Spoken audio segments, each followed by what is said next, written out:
More than once did Elizabeth, in her ramble within the park, unexpectedly meet Mr. Darcy. She felt all the perverseness of the mischance that should bring him where no one else was brought, and, to prevent its ever happening again, took care to inform him at first that it was a favorite haunt of hers. How it could occur a second time, therefore, was very odd. Yet it did, and even a third. It seemed like willful ill nature, or a voluntary penance, for on these occasions it was not merely a few formal inquiries and an awkward pause and then away, but he actually thought it necessary to turn back and walk with her.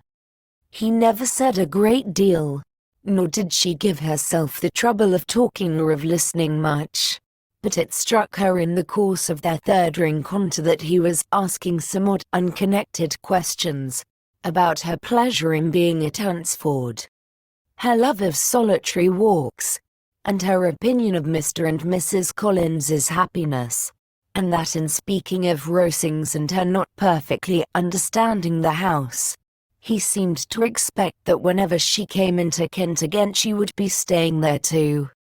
His words seemed to imply it.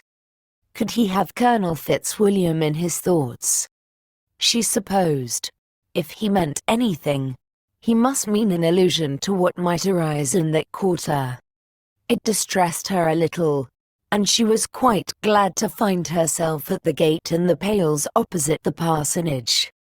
She was engaged one day as she walked, in perusing Jane's last letter, and dwelling on some passages which proved that Jane had not written in spirits, when, instead of being again surprised by Mr. Darcy, she saw on looking up that Colonel Fitzwilliam was meeting her.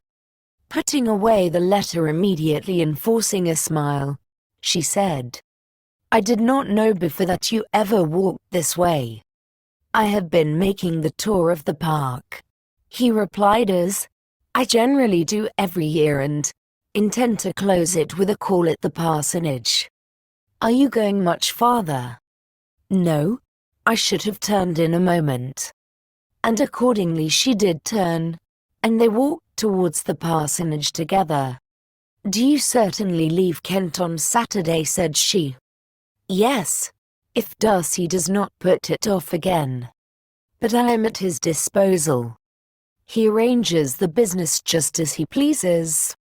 And if not able to please himself in the arrangement, he has at least pleasure in the great power of choice. I do not know anybody who seems more to enjoy the power of doing what he likes than Mr. Darcy." "He likes to have his own way very well," replied Colonel Fitzwilliam. "But so we all do.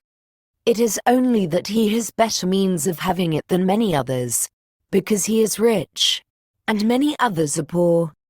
I speak feelingly. A younger son, you know, must be inured to self-denial and dependence.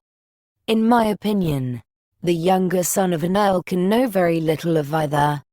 Now seriously, what have you ever known of self-denial and dependence?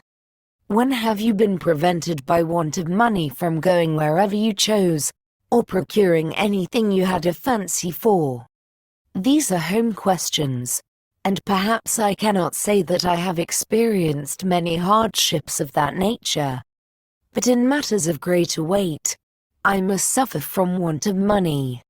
Younger sons cannot marry where they like, unless where they like women of fortune, which I think they very often do. Our habits of expense make us too dependent, and there are not many in my rank of life who can afford to marry without some attention to money. Is this, thought Elizabeth, meant for me? And she colored at the idea, but, recovering herself, said in a lively tone, "And pray, what is the usual price of an earl's younger son? Unless the elder brother is very sickly, I suppose you would not ask above £50,000. He answered her in the same style, and the subject dropped. to interrupt a silence which might make him fancy her affected with what had passed. She soon afterwards said, "I imagine your cousin brought you down with him chiefly for the sake of having someone at his disposal. I wonder he does not marry, to secure a lasting convenience of that kind.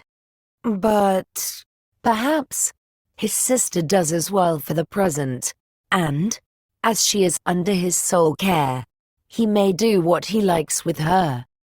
"No," said Colonel Fitzwilliam, "that is an advantage which he must divide with me. I am joined with him in the guardianship of Miss Darcy." "Are you indeed? And pray what sort of guardians do you make?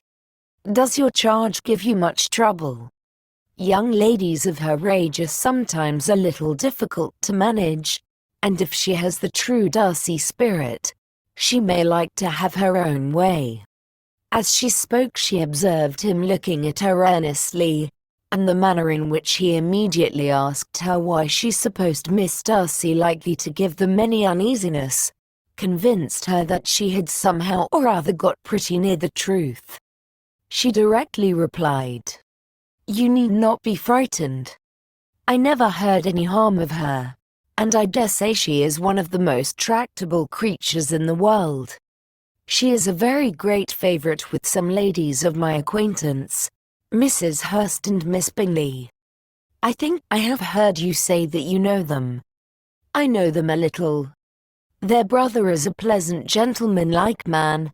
He is a great friend of Darcy's." "Oh yes," said Elizabeth dryly, "Mr. Darcy is uncommonly kind to Mr. Bingley, and takes a prodigious deal of care of him." "Care of him?" "Yes, I really believe Darcy does take care of him in those points where he most wants care.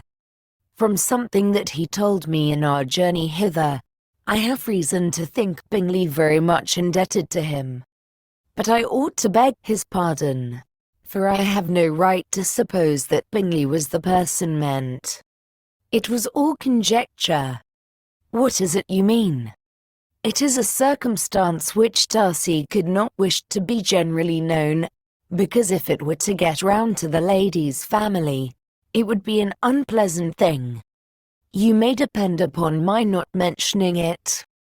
And remember that I have not much reason for supposing it to be Bingley. What he told me was merely this, that he congratulated himself on having lately saved a friend from the inconveniences of a most imprudent marriage, but without mentioning names or any other particulars. And I only suspected it to be Bingley from believing him the kind of young man to get into a scrape of that sort, and from knowing them to have been together the whole of last summer." "Did Mr. Darcy give you reasons for this interference?" "I understood that there were some very strong objections against the lady." "And what arts did he use to separate them?" "He did not talk to me of his own arts," said Fitzwilliam, smiling. "He only told me what I have now told you." Elizabeth made no answer, and walked on, her heart swelling with indignation. After watching her a little, Fitzwilliam asked her why she was so thoughtful. "I am thinking of what you have been telling me," said she. "Your cousin's conduct does not suit my feelings. Why was he to be the judge? You are rather disposed to call his interference officious. I do not see what right Mr. Darcy had to decide on the propriety of his friend's inclination, or why, upon his own judgment alone, he was to determine and direct in what manner his friend was to be happy. But," she continued, recollecting herself, "as we know none of the particulars, it is not fair to condemn him. It is not to be supposed that there was much affection in the case."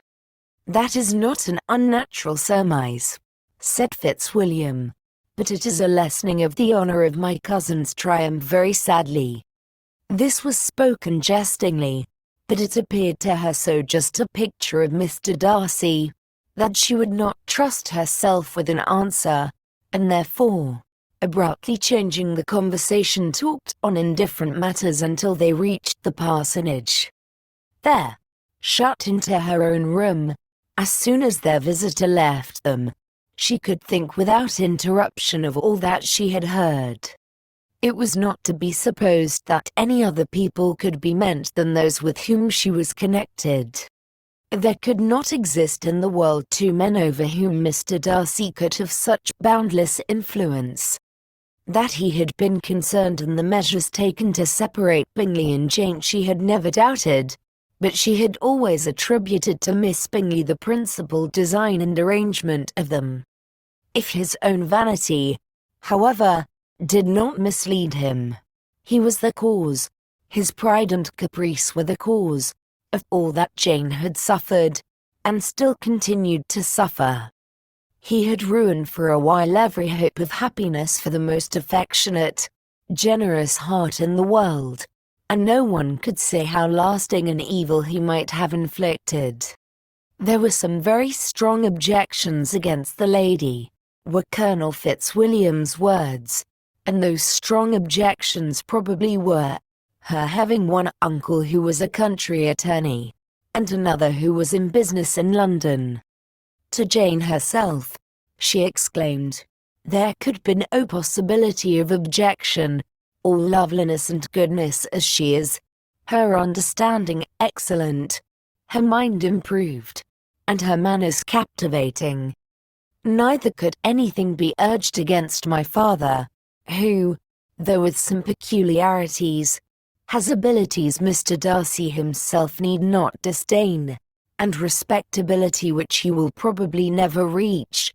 When she thought of her mother, her confidence gave way a little, but she would not allow that any objections there had material weight with Mr. Darcy, whose pride, she was convinced, would receive a deeper wound from the want of importance in his friends' connections than from the want of sense, and she was quite decided, at last, that he had been partly governed by this worse kind of pride, and partly by the wish of retaining Mr. Bingley for his sister.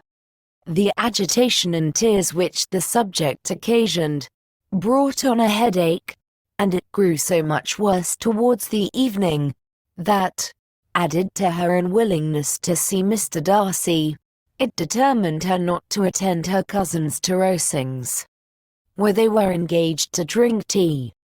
Mrs. Collins, seeing that she was really unwell, did not press her to go, and as much as possible prevented her husband from pressing her.